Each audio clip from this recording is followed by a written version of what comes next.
자, 화면이 다 잘 보이나요? 그 시꺼멓게 나오는 거는 뭐예요? 오른쪽으로. 오른쪽으로요? 네. 위에요. 목사님께서 목사님 얼굴 거기다가 표시한다고 그러신 것 같은데 그 부위가 시꺼멓게 나와요. 제 얼굴은 안 나오고요. 예, 예. 그럼 다시 해볼게요. 지금은요? 지금은 없어졌어요. 예, 좋습니다. 제 얼굴이 나와요? 얼굴은 저 오른쪽으로 별도로 나와요. 조그맣게? 예, 그래도 커요. 네. 괜찮아요. 네, 시작하겠습니다. 자, 그러면 우리 교회사적으로 본 어떤 이 자살에 대해서 이야기하겠습니다. 사실 교회사적으로 보면, 교회사적 관점에서 보면 자살이라고 하는 행동은 윤리적으로 이렇게 긍정적으로 평가된 일이 별로 없습니다. 교회사적으로는 자살이 그렇게 좋게 평가된 일이 없어요. 락탄티우스라고 하는 분은 뭐라고 얘기했냐? 자살은 살인자다. 자살하는 건 살인자다. 그리고 정죄를 했습니다. 왜 이렇게 정죄를 했냐? 인간이 세상에 온 것은 자유로운 것이 아니라 어, 하나님이 보내줬기 때문에 온 것이다. 그래서 세상을 떠날 때도 하나님의 명령이 있을 때만 떠날 수 있는 것이지 스스로 포기하는 것은 살인이다. 라는 이런 논리를 제시를 했습니다. 그러니까 자살에 대해서 반대하는 거죠. 락탄티우스. 또 어거스틴은 뭐라고 얘기했냐? 자살은 자기의 영혼을 더럽히는 행동이다. 육체를 더럽히는 행동뿐만 아니라 자기의 영혼을 더럽히는 행동이다. 그러면서 어거스틴도 자살을 철저하게 거부했습니다. 또 중세 시대에는 자살에 대해서 어떻게 생각하냐? 이 자살한 자는 매장을 허용해서는 안 된다. 즉 자살에 대한 거부감을 표현한 거죠. 중세 시대에 어떤 기독교가 꽉 지배하고 있었죠. 그래서 이 자살자들은 매장을 허용하지 않았어요. 그리고 693년 AD 693년에 툴레도 회의에서는 이 자살자들을 위해서 중보 기도한다. 이거를 금지를 시켰습니다. 이렇게 교회사적으로는 자살에 대해서 이런 거부 반응들을 보여주고 있어요. 또 867년경 교황 니콜라스 1세는 자살은 용서받을 수 없는 성령 회방죄에 해당하는 범죄 행위다라고 이야기를 했습니다. 또 토마스 아퀴나스는 이 자살이 세 가지 관점에서 범죄다라고 지적을 했어요. 이 세 가지 관점이 뭐냐? 첫째로 자살은 어떤 이런 인간에게 주신 자연적인 성향, 본능적인 성향에 대항하는 범죄다. 우리 아까 하나님께서 사람의 마음속에 어떤 마음을 주셨다고요? 영원을 사모하는 마음, 생명을 사모하는 마음을 주셨는데 자살은 그런 하나님이 주신 그 생명을 향한 그 욕구를 억제하는 하나님이 주신 욕구를 억제하는 범죄다라고 이야기를 한 거예요. 두 번째 아퀴나스는 자살이 왜 범죄냐? 공동체에 대항하는 범죄 행위다. 사실 이 아퀴나스에 의하면 인간은 공동체의 한 부분인 거예요. 공동체의 한 소유물이고, 근데 이 공동체의 한 부속인 한 부품인 사람이 자살을 한다? 이건 공동체에 손해를 가져오는 거거든. 그래서 공동체에 대한 범죄 행위이기 때문에 자살을 허용해서는 안 된다라고 얘기했어요. 또한 아퀴나스는 세 번째로 자살이 왜 범죄냐? 이거는 하나님께 대항하는 죄이기 때문이다라는 것. 인간의 생명의 소유자는 하나님이거든요. 그래서 이 자살은 하나님으로부터 자기 자신을 탈취하는 행동, 그리고 삶과 죽음의 문제에 대한 판단은 그리고 그 결정은 하나님만이 하실 수 있는데 자살은 이런 하나님께 속한 권위를 침범하는 것이기 때문에 범죄다라고 이야기를 했습니다. 또 종교개혁자들은 어떻게 이야기를 했냐? 종교개혁자들도 자살은 비윤리적인 행위다라고 비판을 했습니다.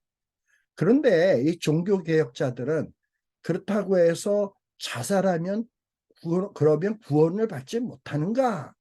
이 부분에 대해서는 명확하게 이야기를 하지 않고 있습니다. 자살했다고 구원받지 못한다? 이 부분에 대해서는 명확하게 이야기하지 않았습니다.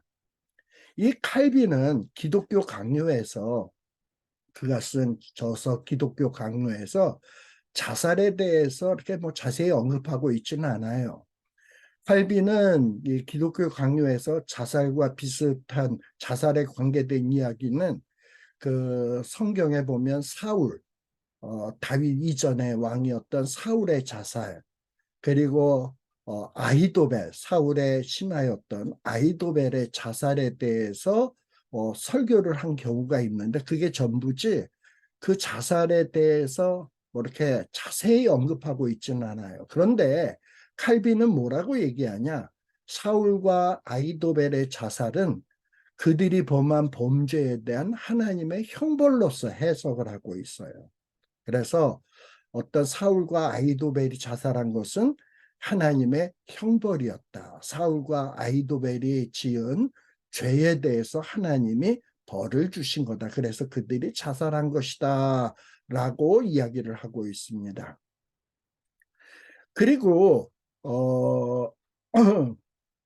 칼빈은 어떤 그 자살에 대해서 몇 가지 얘기를 하는데 뭐라고 얘기하냐?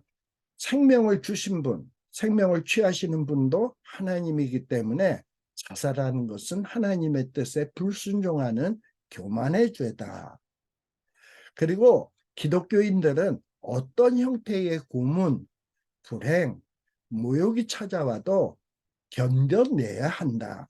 그래서 자살하는 것은 성급한 것이다. 라고 이야기를 해요. 그리고 자살은 뭔가 죽음을 아까 생명에 대한 욕구가 있다고 그랬잖아요. 하나님이 주신 거기에 거스르는 반자연적인 행위다라고 하면서 이 자살을 좋지 않게 평가를 하고 있습니다.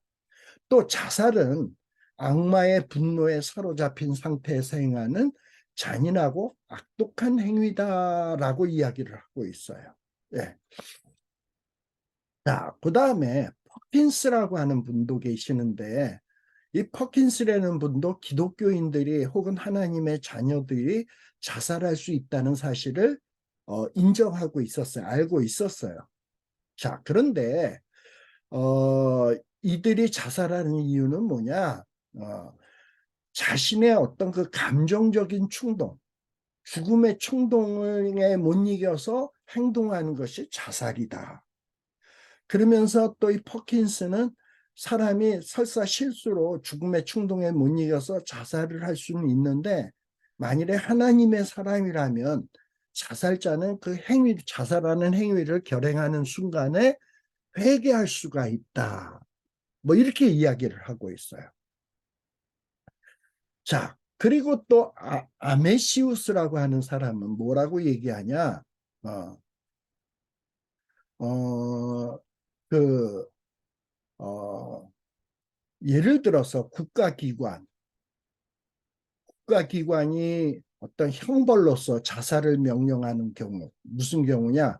너 예수님을 부인하지 않으면 너는 죽어. 너는 죽을 수밖에 없어. 그래서 내가 예수님을 어, 계속해서 믿겠다 하는 거는 자살행위 아니에요? 그렇게 해서 만일에 예수님을 믿겠다고 해서 죽음을 택했다면 그건 정당화될 수 있다는 거예요. 신앙을 지키기 위해서 목숨 버리는 경우, 그리고 내 생명을 버림으로써 다른 내가 사랑하는 사람들에게 유익을 주는 경우에 그렇게 해서 내가 죽는 경우는 자살이 정당화된다라고 보았습니다. 자, 이런 예는 어디서 찾아볼 수 있냐? 삼손. 어, 특별히 이 삼손은 그 자기의 목숨을 버림으로 인해서 블레셋 사람들을 정말 엄청나게 많이 죽였죠. 그리고 이스라엘을 어떤 평화의 시대로 이끌었던 인물이죠. 예. 어떻게 보면 삼손이 이 다곤 신전의 기둥을 이렇게 밀면 자기가 죽을 걸 뻔히 알아. 자살행위야. 그러면 이렇게 자살행위하는 것이 이게 정당하지 못한 것이냐? 아니다라는 거예요. 삼손의 그 행동으로 인해서 이스라엘을 구원하고 그리고 뭔가 하나님의 심판을 드러내는 이런 모습을 보인 것은 정당화될 수 있다라는 거예요. 예. 자, 그렇다고 해서 이런 삼손의 행동을 어떤 뭐 그 우리의 모범으로 제시할 수 있느냐? 그건 아니야. 어떤 건 특수 상황인 거야. 그렇잖아요. 특수 상황이다라는 거예요. 자, 그러면 성경에 나오는 사례들을 한번 살펴봅시다. 지금까지는 어떤 교회사적으로 자살에 대해서 뭐라고 얘기했나 하는 것을 살폈고요. 성경의 사례. 자, 앞서도 얘기했지만 성경에서는 어떤 살인하지 말라 이렇게 일반적으로 생명을 끊는 것은 잘못된 것이다, 범죄다라고 얘기는 하고 있지만 자살을 콕 집어서 자살에 대해서는 구체적으로 설명하고 있지는 않습니다. 근데 성경에 보면 자살과 관련된 성경 기록들이 몇 가지 좀 나와 있어요. 그 첫 번째가 삼손의 죽음이죠. 삼손은 자기가 죽을 것을 알면서도 이 다곤 신전의 기둥을 하나님 앞에 기도해서 힘을 얻어가지고 이 기둥을 믿음으로 자신의 죽음으로써 이 다곤 신전을 무너뜨리고 우상 신전을 무너뜨리고 그리고 블레셋 사람들에게 하나님의 심판을 행하고 그리고 이스라엘을 구원하는 이 일을 행했습니다. 그러면서 뭔가 원수를 갚는 일을 했던 인물이 삼손이에요. 그러면 삼손의 이런 자살, 죽을 것이 뻔히 알면서도 행한 이 행동을 우리가 잘못됐다고 평가할 수 있는가? 아니다라는 거예요. 이 삼손이 자살한 거는 특수 상황이라고 말씀했죠. 민족을 구하기 위한 장렬한 전사다. 어떤 윤리적으로 정당한 행위였다라고 평가할 수 있어요. 이렇게 평가할 수 있는 근거는 어디에 있냐? 여러분들 히브리서 11장 32절에서부터 34절에 보면 히브리서에 보게 되면 삼손의 죽음에 대해서 평가하는 기록이 나와요. 제가 잠깐 화면을 하나 전환해 보도록 하겠습니다.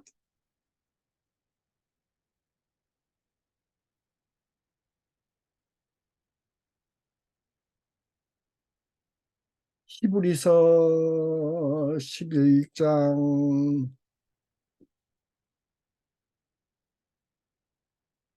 32절에서 34절이에요. 제가 지금 성경을 켰는데 성경이 보이나요? 안 보입니다. 안 보여요? 왜 안 보이지? 성경이 보이나요? 예, 지금 보입니다. 여기 보면 히브리서 11장 32절에 보면 내가 무슨 말을 더하리요? 기드온, 바락, 누가 나와요? 삼손, 다 다윗 및 사무엘과 선지자들의 일을 말하려면 내게 시간이 부족하리로다. 그러면서 그들은 하고 나오는데 이 그들 속에 누구도 포함되는 거예요? 삼손. 그러니까 삼손은 믿음으로 나라를 이기기도 하며 의를 행하기도 하며 약속을 받기도 하며 사자들의 입을 막기도 하며 불의의 세력을 멸하기도 하며 칼날을 피하기도 하며 연약한 가운데서 강하게 되기도 하며 전쟁에 용감하게 되어 이방 사람들의 진을 물리치기도 했다. 여기에서 이 삼손을 대입해서 얘기하면은 뭐라고 얘기할 수 있습니까? 삼손은 믿음으로 나라들을 이겼다. 블레셋을 이긴 거죠. 그리고 삼손은 불의의 세력을 멸하기도 했다. 블레셋의 세력을 멸하기도 했다. 또 삼손은 연약한 가운데서 하나님 앞에 기도해서 강하게 되기도 했다. 또 블레셋과의 전쟁에 용감하게 되어 이방 사람들의 진을 물리치기도 했다. 이렇게 보면 이 삼손이라고 하는 사람의 죽음은 어떻게 보면 자살처럼 보여질 수 있음에도 불구하고 히브리서에는 삼손의 행위는 믿음의 행위였고 불의의 세력을 멸하는 행위였고 그리고 연약한 가운데서 강하게 되는 행위였고 전쟁에 용감한 행위였고 이방 사람들의 질을 물리치는 행위였다라고 평가하고 있는 거예요.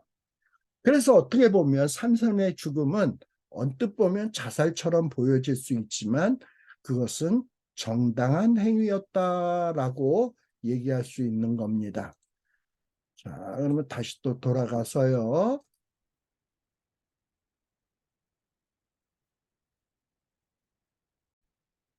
자, 그 다음에 이 삼손의 행위 다음으로 성경의 자살에 대해서 언급하고 있는 사례는 뭐냐? 사울이에요, 사울.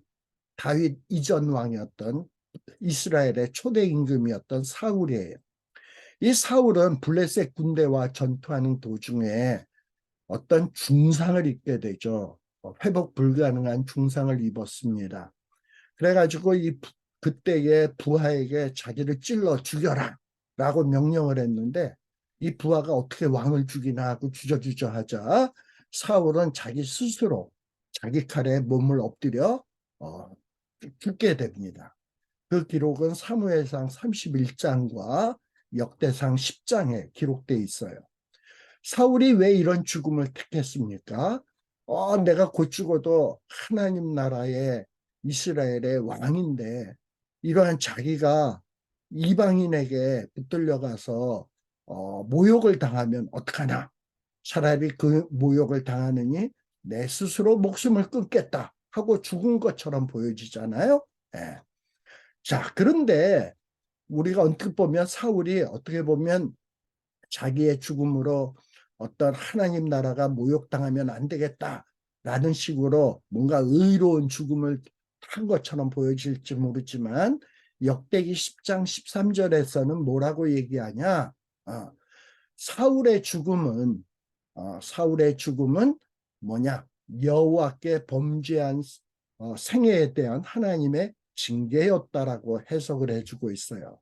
우리가 역대기상 10장 13절을 한번 볼까요? 제가 화면을 전환해 볼게요.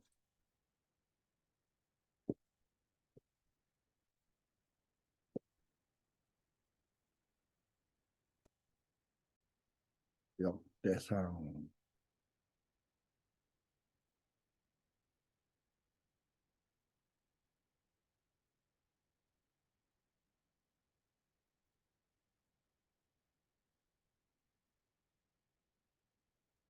자, 여기에 보면은 사울이 죽은 것은 뭐라고요?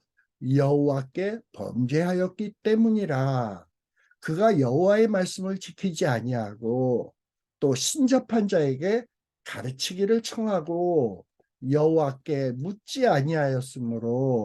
여호와께 묻지 아니하였으므로 여호와께서 그를 죽이시고 그 나라를 이새의 아들 다윗에게 넘겨주셨더라. 언뜻 보면 사울이 자기의 죽음을 통해서 이스라엘이 모욕당하지 않도록 하기 위해서 의로운 죽음처럼 가장하려고 스스로 목숨을 끊은 것처럼 보여질지 모르지만 성경은 뭐라고 이야기하냐? 역대상 10장 13절에서는 사울이 죽은 것은 여호와께 범죄하였기 때문이다. 여호와의 말씀을 지키지 아니했다. 신접한 자에게 가르치기를 청했다. 여호와께 묻지 않았다. 그래서 누가 죽였다? 사울이 스스로 죽은 것처럼 보여지지만 성경에서는 여호와께서 그를 죽이시고 그 나라를 이새의 아들 다윗에게 넘겨주셨다라고 언급을 하고 있는 거예요.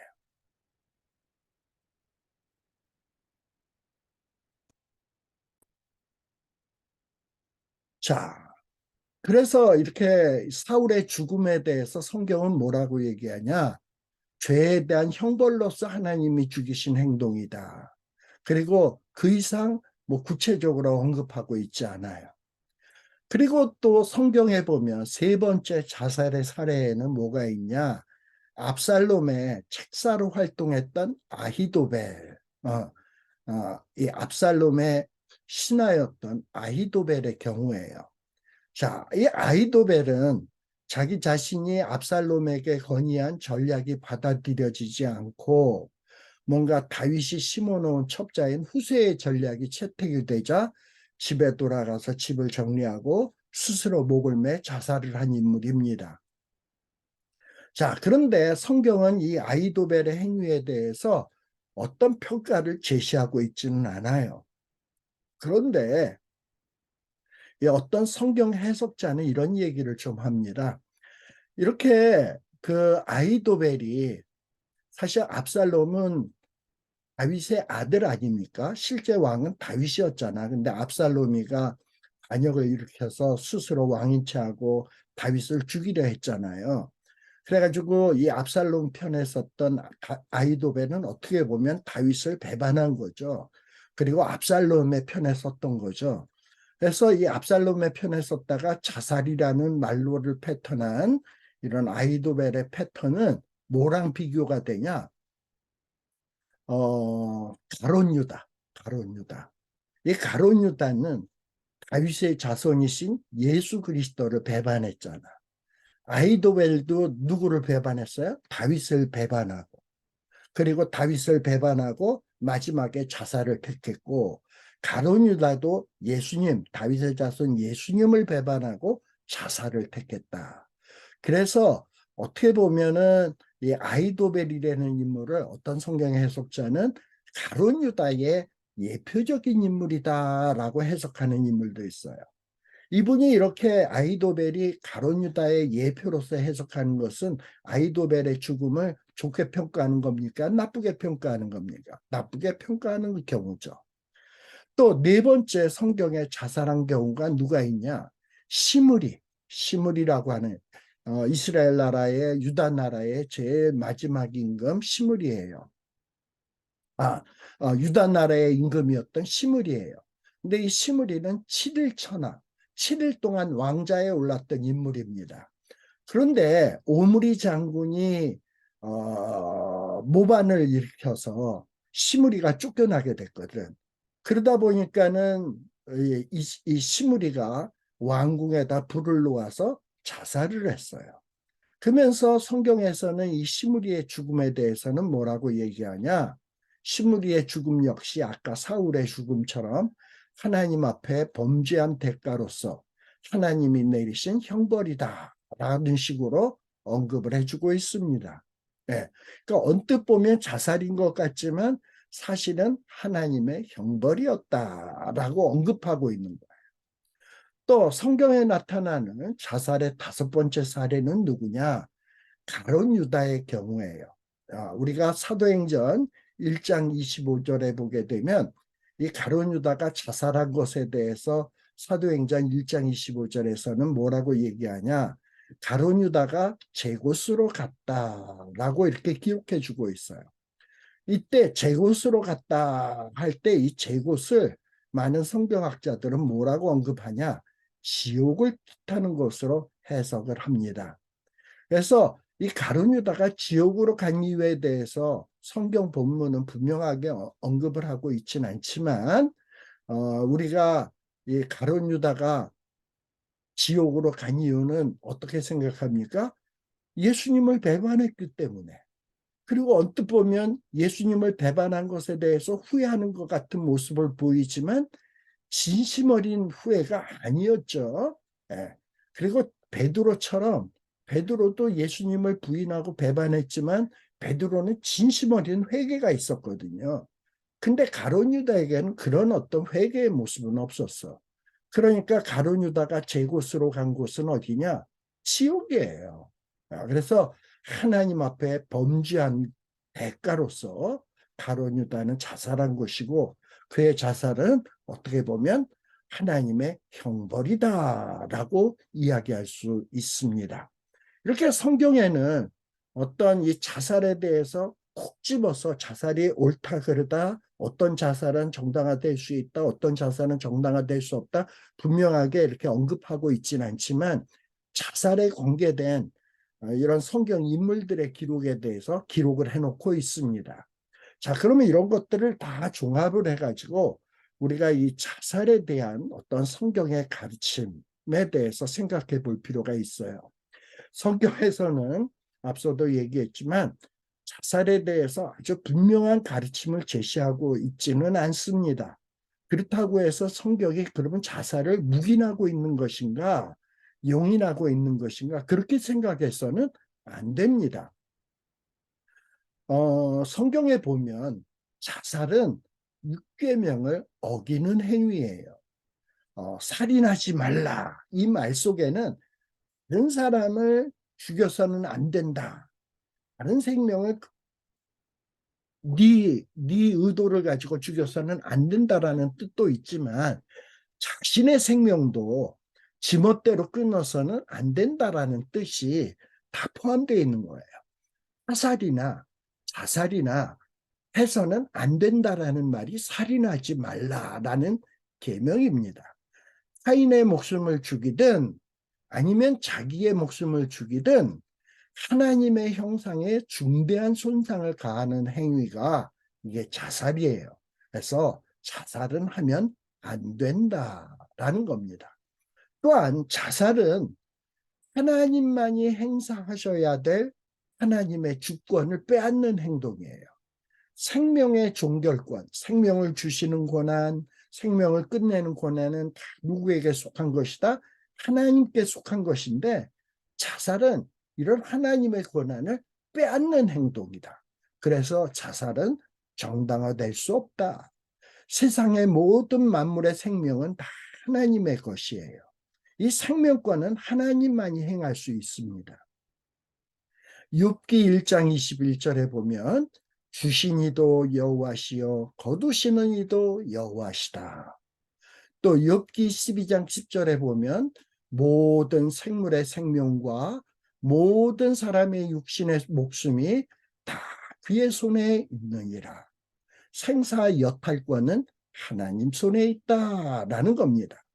그래서 이 사람이 자기 스스로 목숨을 끊는 것은 이 하나님의 권리를 빼앗는 것이고 자기 자신을 하나님의 자리에까지 높이는 교만의 행위다라고 얘기할 수 있습니다.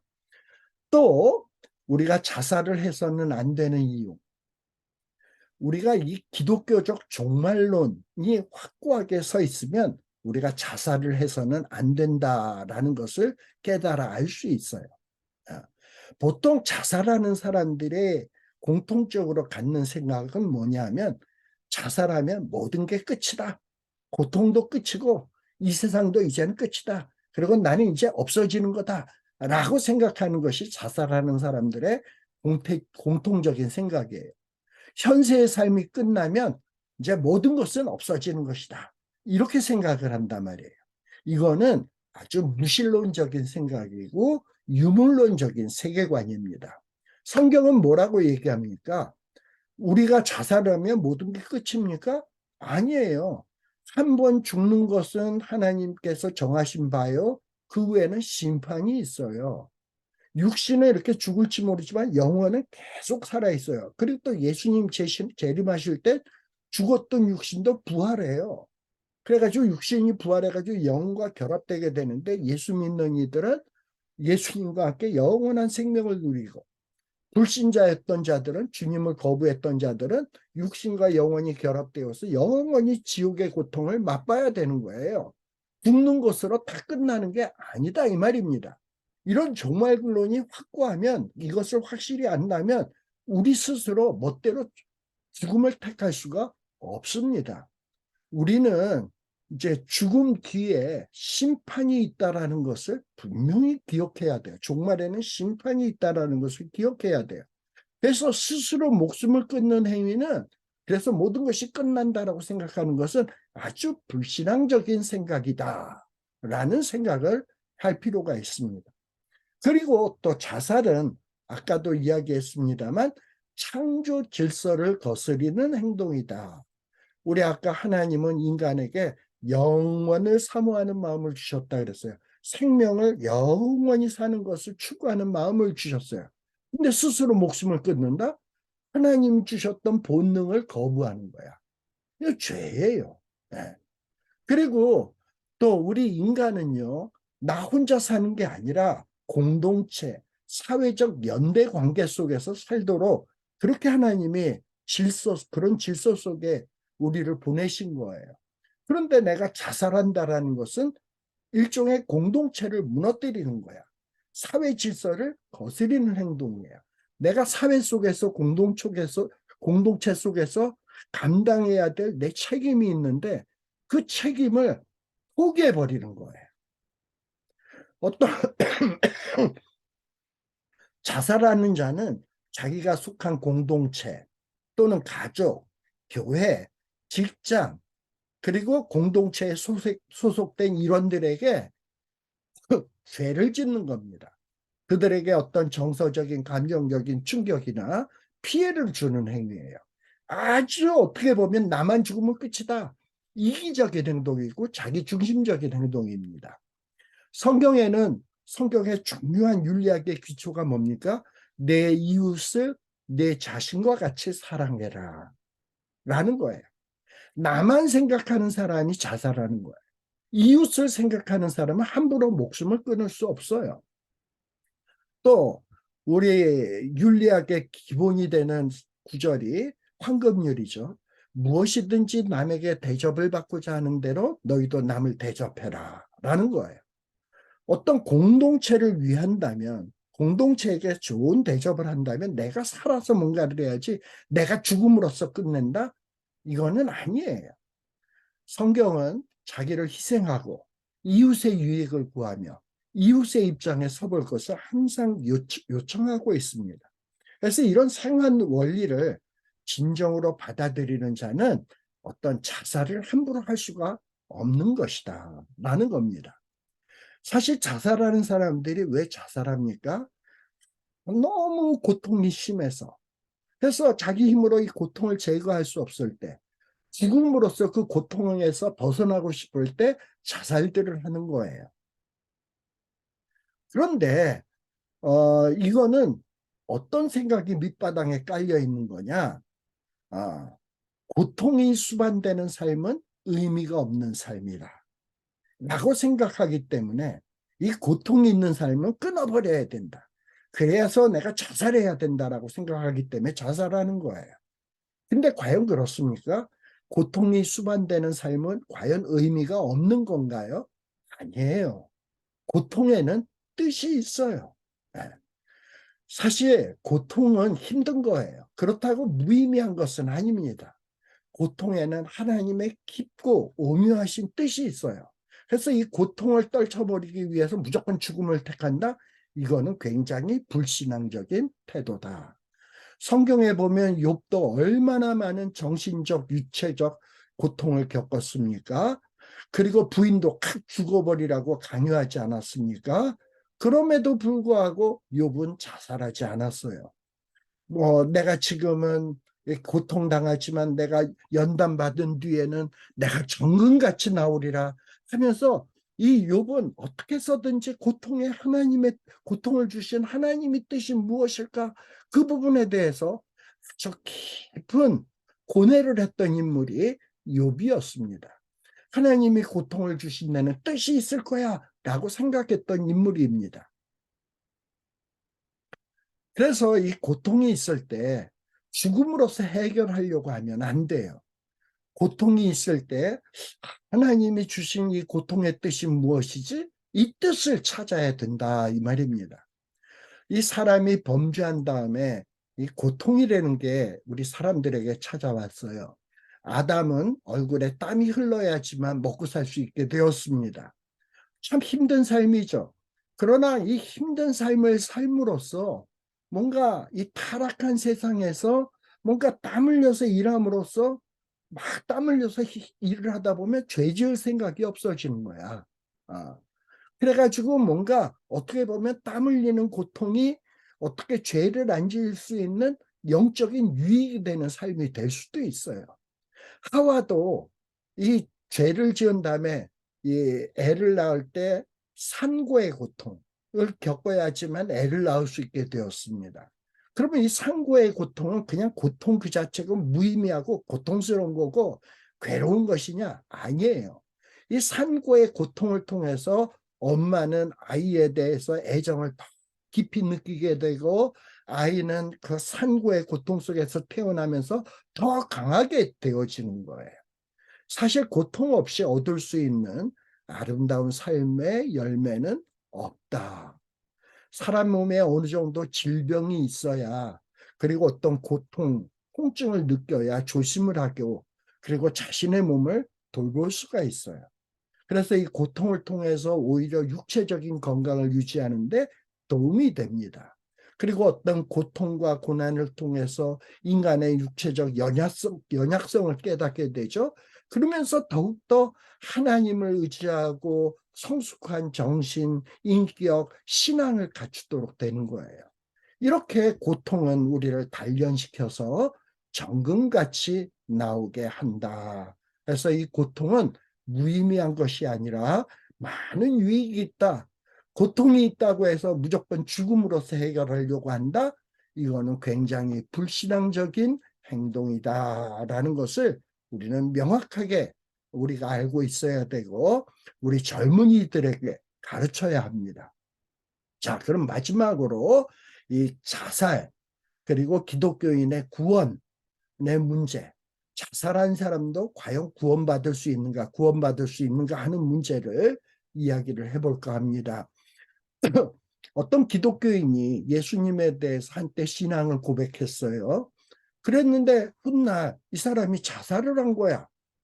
그럼 이 사람이 과연 천국에 들어갔을까? 여러분 어떻게 생각하세요?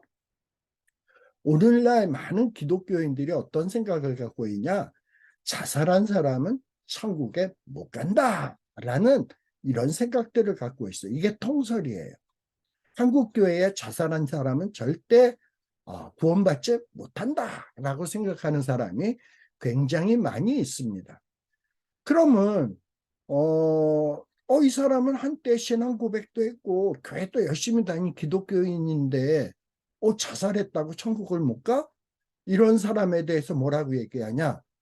이 사람은 뭐 신앙 고백 한때는 했는지 모르지만 한때는 기독교인이었는지 모르지만 그거 가짜 기독교인이었고 사실 그의 신앙 고백은 진정한 고백이 아니었어.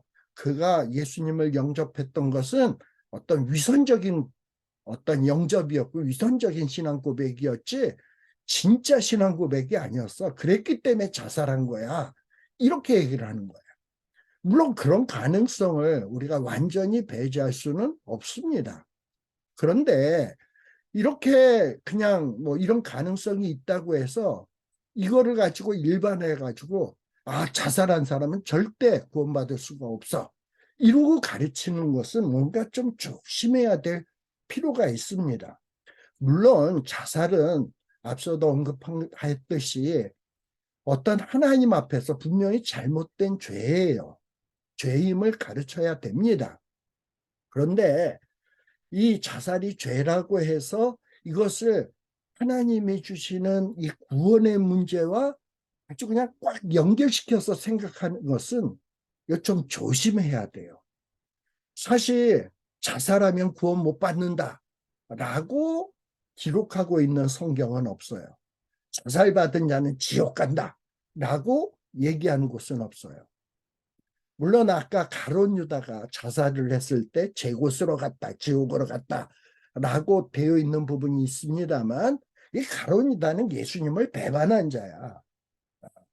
그리고서는 또 진심 어린 회개도 없었어. 그래서 제곳으로 간 것이지 자살했기 때문에 지옥 갔다라고 얘기하는 곳은 아니에요. 사실 개혁주의 신학의 전통에서 자살하면 구원받지 못한다라고 가르치고 제시한 바가 없습니다. 자, 그런데 보면은 아까 제가 최진실, 뭐 안지환 같은 기독교 연예인들이 자살한 경우를 얘기했잖아요. 물론 지금 그렇다고 해서 최진실이 천국 갔냐, 안지환이 천국 갔냐, 지옥 갔냐, 제가 그 얘기를 얘기하려고 하는 것이 아니에요. 그런데 많은 기독교인들도 자살을 하거든.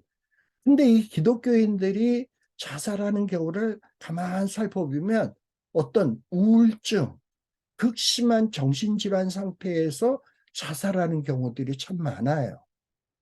치료해야 받아야 될 사람인데 치료를 못해서 자살로 생을 마감하는 경우들이 있다 이 말입니다. 그래서 그런 것을 우리가 좀 조심히 생각해 볼 필요가 있어요. 자살하면 저자는 구원받지 못했어. 그렇게 그냥 일반화된 원리로 매도해서는 안 된다는 거예요. 저 사람이 자살한 것은 비신자였기 때문에, 신앙이 없었기 때문에 자살한 것이 아니라 혹시 병에 걸려서, 정신질환 때문에, 혹은 어떤 우울증 때문에 자살한 것이 아닐까. 그리고 그에게 따뜻한 보살핌이 없었기 때문에, 이웃의 사랑의 배려가 없었기 때문에 자살을 택한 것이 아닐까. 이런 것을 우리들이 생각해 봐야 돼요. 특히 목회자들은 영적으로 상처받은 성도들을 정말 영적으로 상처받은 성도들을 잘 보듬어 줘야 돼. 따뜻하게 돌봐줘야 돼. 그들에 대해서 책임을 느껴야 돼. 그리고 그들에게 사랑의 목회를 해야 되는 거예요. 그래서 자살이 일어나는 이런 경우의 수를 줄여나가는 것이 필요해. 그리고 또 하나 우리가 조심해야 될 것은 어떤 기독교인에게 어떤 한순간의 모습을 보고 그 신자의 그 전 생애를 어떤 한순간을 보고 그 신자의 전체의 일생을 평가해서는 안 된다라는 겁니다. 예를 들어서 다윗의 경우를 한번 생각해 봅시다. 다윗이 한때는 우리아의 아내 바세바를 취해서 간음을 행했어요. 그리고 바세바가 임신을 하게 되자 우리아를 살인을 청부해서 우리아를 죽였습니다. 얼마나 정말 파렴치한 범죄를 저질렀습니까? 이런 다윗을 볼 때 우리는 어떻게 생각합니까? 이런 처죽일. 그런데 성경에서는 다윗을 어떻게 평가하고 있습니까? 하나님의 마음에 합한 자다 라고 얘기하는 거예요. 근데 이 다윗이 우리아의 아내 바세바를 취한 그 사건만 보고 다윗의 전체 일생을 평가하면 됩니까? 안 됩니까? 안 된다라는 거예요. 안 된다라는 거예요. 어떤 사람이 죄를 지었어도 그 죄 때문에 그 사람의 일평생을 우리가 함부로 평가할 수 없다. 함부로 가장 모든 일생을 가장 정확하게 판단할 수 있는 분은 하나님밖에 없다. 사람은 인생의 외모를 보거니와 하나님은 마음의 중심을 보신다. 그러니까 이 자살한 사람의 마음의 중심을 우리는 어떤 자살한 사람의 외적인 행위만을 보지만 어떤 자살한 사람의 마음의 중심을 보시는 하나님은 결코 그 판단이 틀릴 리가 없어요. 제가 아까도 앞에서도 얘기했습니다만 어떤 군목이 그 구명정에 다른 사람을 다 태우고 그 사람들의 생명을 구원하기 위해서 자기가 바다에 뛰어내렸다. 어떻게 보면 자살행위죠. 근데 그런 군목의 마음을 꿰뚫어 보시는 이는 누굴까요? 하나님이시겠죠. 네. 그리고 어떤 순교자가 순교할 때 그 마음의 중심을 보시는 분은 누굴까요? 하나님이죠. 근데 인간들은 그 순교자, 자기가 죽을 것을 뻔히 알면서도 예수님을 부인하지 않고 믿음을 지켜 자살행위인데 어떤 불신자들이 보면 저건 자살한 거야 라고 생각할 수 있어요. 자기의 생명을 버려서 공동체도 버리고 자기의 가족도 버린 거야. 신앙을 위해서. 자살이야. 비난할 수 있을지 모르지만 하나님은 그 사람의 중심을 보시는 거예요. 또 어떤 사람이 자살하는 그 순간에 자살을 택했어요. 근데 자살한다고 그냥 그만 확 죽습니까? 목이 매달려 그냥 하다가도 그 순간에 아이고 하나님 내가 잘못 생각하고 지금 목을 맸네요. 나를 용서해 주세요. 하는 거를 알 수 있는 사람이 누가 있어요? 하나님밖에 어떻게 알 수 있습니까? 그러니까 우리가 함부로 자살했다고 해서 이제는 구원받지 못한다라고 평가하는 것은 지극히 잘못된 일이다라는 거예요. 훌륭한 믿음을 가지고 평생을 주님과 교회를 위해서 헌신해왔던 목사님도 그 나이 먹어가지고 치매가 걸려서 그리고 정신질환 상태에 들어갔어. 그러다 보면 막 가족들에게 막 욕을 하기도 하고 그리고 막 그냥 벽에다가 똥칠을 하기도 하고 그 마지막 모습이 아주 정말 안 좋은 모습을 보일 때도 있어요. 그리고 막 욕을 하는 경우도 있어. 우리는 그 모습만 보고 저 목사는 살아있을 때는 신실한 목사인 줄 알았는데 저 마지막에 모습을 보니까 영 아니네. 저자는 지옥 갈 거야 라고 함부로 평가할 수 있느냐. 그가 그런 모습을 보인 것은 어떤 병에 걸려서이지 그 목사가 신앙이 없어서가 아니라는 거예요. 물론 대체적으로 신앙생활 잘한 사람들의 마지막 말로는 대체적으로 아름다운 것이 상례입니다. 그렇다고 모든 신앙인들의 마지막 모습이 아름다우냐? 그렇지는 않다라는 거예요. 그렇다고 마지막 모습이 안 좋다고 지옥 갔냐?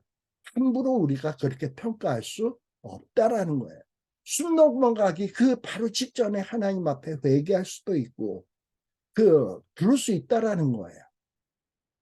자, 그래서 우리가 함부로 어떤 인간이 판단하는 것은 잘못된 것이다라는 겁니다. 자, 근데 어떤 사람들은 이런 얘기를 해요. 자살하는 사람은 자살을 했기 때문에 자살이라는 죄에 대해서 자살을 할 때 회개할 시간을 갖지 못하고 스스로 죽기 때문에 구원받지 못하는 것이다. 그래서 자살한 사람이 구원받지 못한 사람은 스스로 자살했기 때문에 회개할 기회를 갖지 못했기 때문에 그는 구원받지 못한다 라고 얘기하는 분이 있어요. 물론 언뜻 보면 일리가 있어 보여요. 그런데 우리가 성경에 보게 되면 우리가 구원받는 것은 회개했기 때문에 구원받는다라고 생각할 수도 있지만 더 중요한 것은 우리가 구원받는 것은 회개 때문이 아니라 회개라고 하는 외적인 행위 때문에 구원받는 게 아니라 우리의 구원은 믿음을 통하여 값없이 하나님의 은혜로 의롭다함을 받는 것이고 예수님의 공로로 구원받는 것이지 내가 어떤 특정한 죄악을 회개했느냐 안 했느냐 여부에 따라서 구원이 결정되는 것이 아니에요. 내가 어떤 특정한 죄를 회개했느냐에 근거해서 내 구원이 결정된다고 하는 생각은 일종의 행위로서 구원받는 로마 카톨릭의 구원론으로 돌아가는 것입니다. 어떤 회개를 해야만 구원받는다. 성경에 보면 오직 의인은 믿음으로 말미암아 구원받는 것이고 믿음으로 말미암아 의에 이르는 것이지 그리고 이 믿음은 너희에게서 난 것이 아니라 하나님의 선물로서 주어지는 것이지 어떤 우리의 회개의 행위로서 주어지는 것이 아니거든요. 네. 만일에 우리가 어떤 죄를 회개해야만 구원받는다라고 생각을 하면 아주 심각한 문제가 생기기 시작을 해요. 예를 들어서 비행기를 타고 가는데 갑자기 러시아가 쏜 미사일, 북한이 쏜 미사일에 꽉 대한항공 비행기가 아시아나 비행기가 꽉 맞아서 폭발했다. 우리 과거에 그런 일이 있었잖아요. 대한항공 858기인가 미사일에 맞아가지고 비행기가 폭발했잖아요. 그러면 그 비행기 안에는 다 사람들이 죽었어요. 그냥 일순간에 죽었겠지. 근데 그 일순간에 죽을 때 그 안에 기독교인이 없었겠습니까? 근데 그 기독교인들이 그 미사일 맞아서 그냥 순간적으로 죽게 될 때 그들이 막 그때 회개할 시간이 있었겠어요? 근데 만일에 그들이 그러면 비행기 타기 전까지 죄가 없이 깨끗한 신앙생활을 해오고 있다가 그랬는데 그때는 깨끗한 신앙생활을 했기 때문에 그때 미사일을 맞았기 때문에 구원받았을 것이다. 이렇게 얘기할 수 있어요. 그래서 우리가 살다가 보면 외적으로 볼 때 회개할 시간이 주어지지 않고 확 죽는 경우들이 생겨. 교통사고, 항공기 사고, 전쟁, 또 총상 이런 일로 갑작스러운 사고로 인해서 죽임당하는 경우들이 있어요. 또는 회개를 못하는 경우가 어느 경우가 있냐? 치매에 걸렸을 경우. 지금 내가 모든 기억이 없는데 뭘 어떻게 회개를 해요? 치매가 걸린 자가. 치매 걸리기 전에 치매 환자임에도 천국 가는 자는 어떤 자냐? 치매가 걸리기 전에 모든 죄를 다 회개한 자다. 그랬기 때문에 그는 치매가 걸렸어도 천국 간다. 이렇게 얘기할 수 있나요? 아니면 진실한 기독교인은 치매에 안 걸린다. 이렇게 얘기할 수 있나요? 예, 그렇지 않단 말이죠. 그렇게 얘기하면은 이건 뭔가 아주 해결할 수 없는 복잡한 문제에 봉착할 수밖에 없어요. 그래서 기억력을 상실하고 과거에 자기가 뭘 했는지를 기억 못해. 그래서 회개할 수 없는 경우들이 있어요. 그리고 갑작스러운 사고로 회개할 시간도 없이 죽는 경우도 있어. 그래서 이 구원의 문제는 회개를 우리가 눈에 볼 때 명시적인 회개가 있었냐 없었냐에 의해서 되어지는 것이 아니라 구원받는 것은 하나님의 권한에 속한 문제예요. 우리가 함부로 평가할 수 없다. 심지어 자살한 사람에 대해서도 함부로 평가할 수 없다라는 겁니다. 자, 근데 왜 이렇게 자살하면 구원 못 받는다라는 얘기들을 하느냐? 이게 왜 기독교적 통설로 되어 있냐? 우리 아까 10대에서부터 30세까지가 30세까지의 사망 원인의 제1등이 자살이라고 제가 말씀드렸어요. 그러다 보니까 이 청소년들, 젊은이들에게 자살하지 않도록 가르치기 위해서 교회에서 어떻게 가르치냐? 자살하는 자는 구원 못 받아. 너네들 혹시나 자살하고 싶은 생각이 들면 지옥 갈 거를 각오해야 돼. 공포감을 심어줘가지고 자살을 못하도록 하는 교육적 효과를 위해서 막 그렇게 가르치는 거야. 자살하면 구원 못 받아. 지옥 가. 뭐 이러고 가르치는 거야. 근데 그게 과연 성경적인 근거가 있나요? 성경엔 그렇게 얘기 안 해. 구원받고 못 받고는 하나님께 속한 문제야. 물론 자살하는 것은 좋은 행위는 아니야. 그러나 이 자살처럼 보여지는 행위를 하는 경우들이 종종 있다 그랬잖아요. 타인의 생명을 위해서 자기의 목숨을 바치는 경우, 이웃을 사랑하기 때문에 목숨을 바치는 경우, 신앙을 위해서 목숨을 바치는 경우, 여러 가지 자살행위처럼 보여지지만 자살이 정당화되는 경우도 있단 말이지. 그리고 설사 잘못 생각해가지고 정신질환 때문에 자살한 경우도 있지만 그 사람의 영혼이 하나님과 어떤 관계를 맺고 있는지 우리가 함부로 평가할 수 없는 경우도 있단 말이에요. 그렇기 때문에 공포감을 조성해서 자살을 방지하기 위해서 야, 자살하면 구원 못 받아 이렇게 가르치는 것보다는 야, 자살을 왜 하면 안 되는지, 자살은 생명은 하나님께 속한 거야. 그리고 정말 하나님이 우리에게 영혼을 사모하는 마음을 주셨어.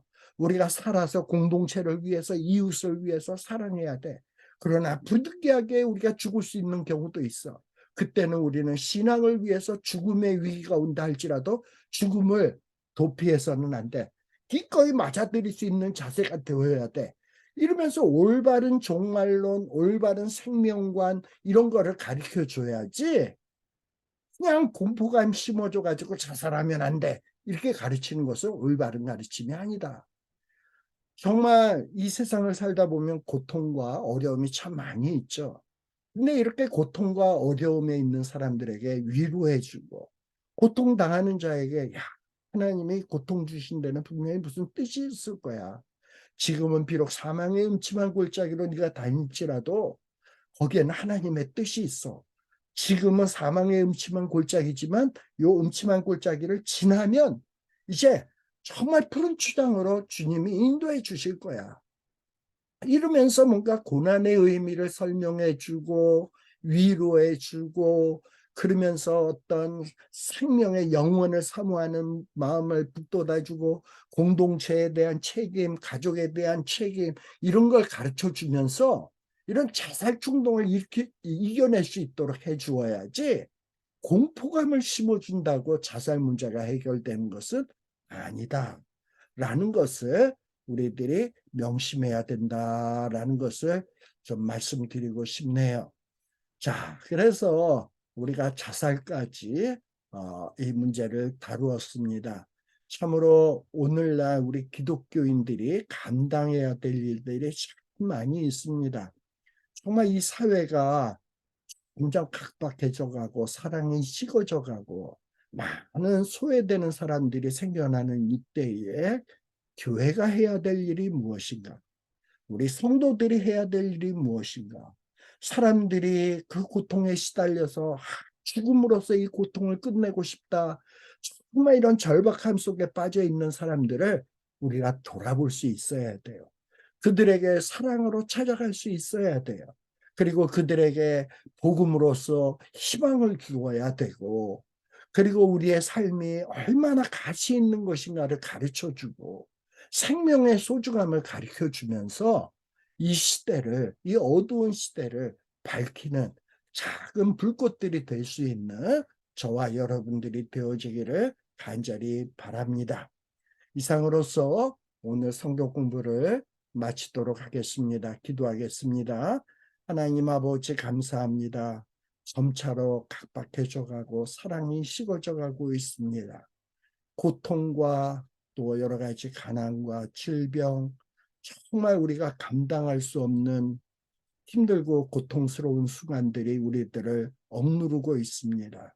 많은 믿음이 없는 자들이, 신앙이 없는 자들이 정말 죽음으로써 그 고통의 문제를 해결해 보려고 하는 안타까운 처지에 있습니다. 특별히 우리 한국의 사회가 그러합니다. 10대에서부터 30세까지 사망 원인의 1위가 자살이라고 합니다. OECD 국가 가운데서 자살률 1등이 우리 한국이라고 합니다. 기독교인이 그토록 많은 우리 한국이 어쩌다가 이 지경이 되었습니까? 신자인 우리들이 책임을 감당하지 못하고 교회가 그 책임을 감당하지 못했기 때문이 아닐까 반성해 봅니다. 하나님, 이제 우리에게 어떤 삶의 목표를 주시옵소서. 그저 나만 잘 먹고 잘 사는 것으로서 만족하는 것이 아니라 이 세상의 어두운 것을 돌아볼 수 있는 이런 책임감을 우리에게 허락하여 주시고, 이 어두움 속에 들어가 빛을 밝히며 절망의 상황 속에 들어가 희망의 빛을 밝혀줄 수 있는 저희들이 되게 하여 주시옵소서. 우리 젊은이들에게 죽음보다는 꿈과 희망을 주는 저희들이 되게 하여 주시고, 절망보다는 정말 저 하늘나라의 소망으로 꿈꾸는 자들이 되도록 우리가 가르칠 수 있게 하여 주시옵소서. 예수님 이름으로 간절히 기원드리옵나이다. 아멘. 이상으로서 오늘 성경 공부 말씀을 마치도록 하겠습니다.